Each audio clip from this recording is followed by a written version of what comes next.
Paul Mauro here. Welcome back to the channel. If you haven't subscribed already, just go ahead and hit the button below. And naturally, we're going to talk about big fat Roth conversions today. If you have questions and comments, by all means, park them there in the section below. We'll try to answer as many as we can. I'm the author of those 3 books, Smart Financial Lifestyle books. And in the Smart Financial books, the 3rd one on grandparenting, there's a lot about big fat Roth conversions. In my first 2 books, Smart Financial Wealth Building for Young People, this isn't really so much of a factor, although you can do periodic small Roth conversions or what they call backdoor Roth conversions by doing non-deductible IRAs and then converting them to a Roth. That's a different topic altogether. And in my longevity book, Smart Financial Longevity, number 2, that book is much more about planning for a long life with lifetimes of income and never running out. But actually, in book number 3, Smart Financial Grandparenting, that's really about you as a boomer that's already in this retirement phase of life. You're already over 59 and a half. You're already thinking about inheritance for children and grandchildren. And so why are people doing big fat Roth conversions? And when I say big, I mean, I'll tell you about an example that we did recently. It was like $1.6 million Roth conversion for someone, which was maybe a third of their retirement assets. They had some very serious goals. Joe's a very smart investor. Joe and Annette have been, clients of ours for like 50 years since we started in practice, practically. So they're a very great success story. But let's tell you about the why. Why are we doing big fat Roth conversions? Well, number 1, if you have substantial income during your life and you don't really want the RMD, the required minimum distribution, I will tell you, as a financial practitioner, I never thought that our biggest problem was going to be taking people to a place they don't want to go, because we got them all to age 70, and then 70 and a half, and now 73, and a high percentage of people don't want the required minimum distribution, which comes into them on a taxable basis, and they frankly have enough other assets, they don't need the money. Why? They would rather leave it for future generations, okay? Right? That's a personal financial planning sort of snafu, because leaving IRAs to future generations is not really smart, and this is the smart financial lifestyle, so we're going to talk about the right thing to do. But with Joe, the second big reason was he also just hates those IRMAA penalties, those income-related Medicare adjustment. If you're over age 65 and you're on Medicare, the higher your income, the higher your annual IRMAA cost.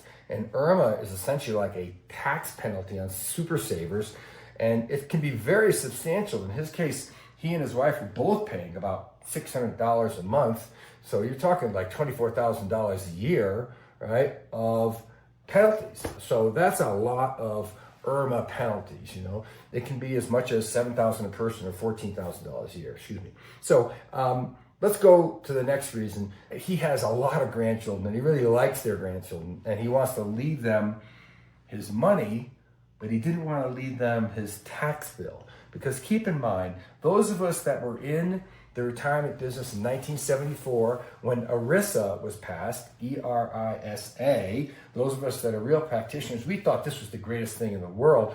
And we started having our clients put away $1,500 and then $2,000 pre-tax, getting a tax break.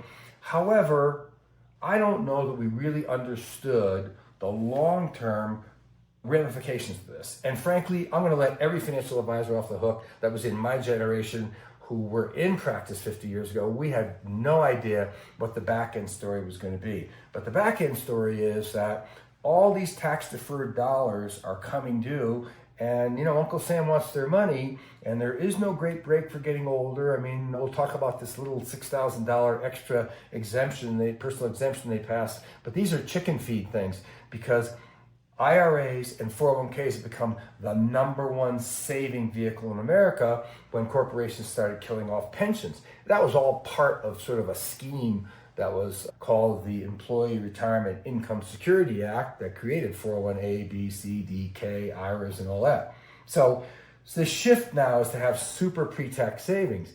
But then you get to the end of your life. There's been 3 tax changes, very serious tax changes, during my life as a practitioner. We used to leave IRAs to our grandchildren. We used to leave them in IRA inheritance trusts. And let me be the first one to tell you, we're going to be doing 3 meetings about this, October, November, and December of 2025. Let me be clear. If you have an IRA and you have a trust for your grandchildren and you haven't looked at this in 10 years, you have a problem. It's a very serious tax problem, and it's not your fault and it's not your advisor's fault. When we wrote these things 20 years ago, they were the right thing to do. Our legal practitioners, our accountants, everybody agreed. However, the ballgame has changed. They passed a couple of secure acts. They unwound all this, and it's a very serious problem. So let's go back to Joe. Joe's a successful guy. He's got a bunch of retirement assets, and we decided we wanted to convert $1.6 million of that to a Roth. Why does everybody love Roth? Well, it accumulates tax-free forever, no required minimum distributions, doesn't impact your other parts of your tax return, doesn't lead to more IRMAA. There's a lot of great reasons to do it. And P.S., it can be left to trust without bad tax ramifications, because Joe's got a lot of grandchildren and some of them are very small people. And you wouldn't leave, $500,000, $400,000 to a young person. You leave it in trust for them. So that's why people do Roth conversions. So the number one way to pay taxes if you do a Roth conversion is to write the check. And let's just say that cash today, which is laying around making like 4%, is it's a pretty common thing for somebody to say, oh heck, it's a 30 or 40% tax. I'll just write the check for $500,000 and convert the thing now rather than stretch it out over my life. Okay, what's good about that? Well, number one, writing a check in cash is extremely helpful if your goal is to do estate planning. Because if your estate exceeds, let's say, in Massachusetts, $2 million, you start to get into the tax zone. In New York, New Jersey, California, other death tax states, it's helpful to shrink your estate for death tax purposes by prepaying some taxes. Now, the day you prepay those taxes, right, these income taxes never come back, right? And so using your cash is okay. If you have a lot of cash, pay off the tax, rip off the Band-Aid, get it done, right? And I'm a very big believer with this current tax bill that was passed, the OBBA, bill. There are some temporary tax breaks for seniors, but actually it makes much more sense to rip off the Band-Aid and do it right away, right? And get it all done in 1 year because of the 2-year look back for IRMAA and the fact that if you get it all into one taxable year, you might actually get some advantages out of the next 2 years of extra personal exemptions for seniors, right? And that can put $12,000 in your pocket. So let's just talk about doing big fat Roth conversions all at once. Pay it in cash, very common. Second is using loaned money. Now I will tell you, there's a lot of smart ways to borrow money, and we have had clients do monster Roth conversions, and they've used their equity lines, they've used margin loans on their portfolio, right? And some of these techniques are very helpful because basically you get tax-free income and you use that to pay off your tax bill. Now, what's interesting about any money that you borrow, there's smart ways to borrow and there's not so smart ways to borrow. Now, I do think that in this day and age, margin loan rates on portfolios can be very, very helpful. If you have a substantial non-retirement portfolio and you're with a good brokerage firm, I personally think that Interactive Brokers and Schwab have great margin loan rates. You can borrow up to 50% of your portfolio. Let's say you have $1 million portfolio and you took a loan against it to get tax-free money to pay off your Roth conversion.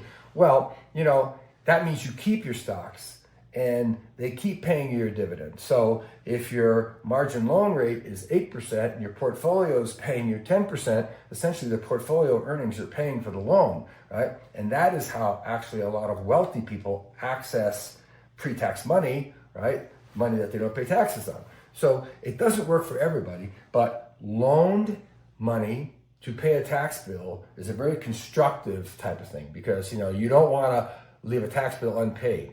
Right? The cost of the loan interest is nothing compared to the cost of a tax penalty or the charges the IRS would charge. Okay? Now, next, I do think that there's a lot of tax bonus programs going on right now.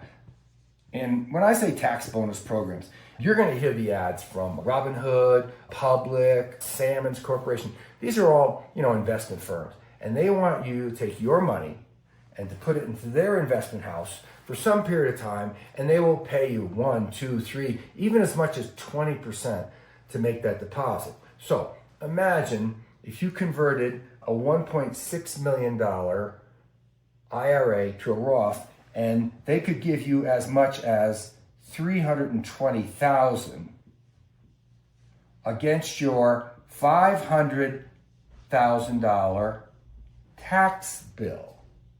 So let me say that again. If they give you, right, on a $1.6 million transaction, $320,000 tax-free money added to your Roth, is it such a hardship to have to leave the money there for 4 or 5 years, whatever the term is? Now, these bonus programs require a lot of attention, and you need to pay attention to the terms, right, of that. But for many of the clients, that money ends up in maybe a fixed account or an insured account with an insurance company that could represent that half of your portfolio that should be in fixed anyway because you're a balanced investor. So I do think that these are appropriate for some people, but not all people. But it can really substantially reduce the cost of your Roth conversion. Now, the last thing is, in this day and age, they have really cleaned up for our older population. Again, Roth conversions are appropriate over 59 and a half. They're very appropriate for people who are trying to do inheritances of cash to their kids and grandkids. But there's a lot of kids and grandkids that don't want your house, hence the use of reverse mortgages for people over age 62. Now, what does that mean? Reverse mortgage is very complex.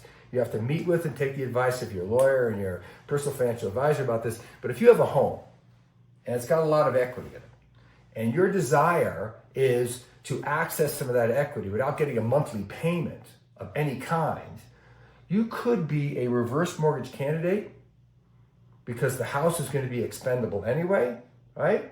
It also allows you to use that money constructively to liberate your Roth. Now, these are just some of the techniques that we have used to help people pay the taxes on a monster, big fat Roth conversion. This doesn't really apply to people that are doing, $10,000 sequential conversions over the next 20 years or something like that. But for more information about how to execute a big fat Roth conversion like Joe's $1.6 million conversion, or other conversions, I'd say in excess of 500,000, go ahead, email us questions, park a comment below, attend our upcoming meetings in New England between September and December of 2025. We're going to be doing in-person meetings, and I'll be happy to see you there and sign one of our books. Paying attention to how you pay taxes on your IRA and your Roth is just part of the art of being smart.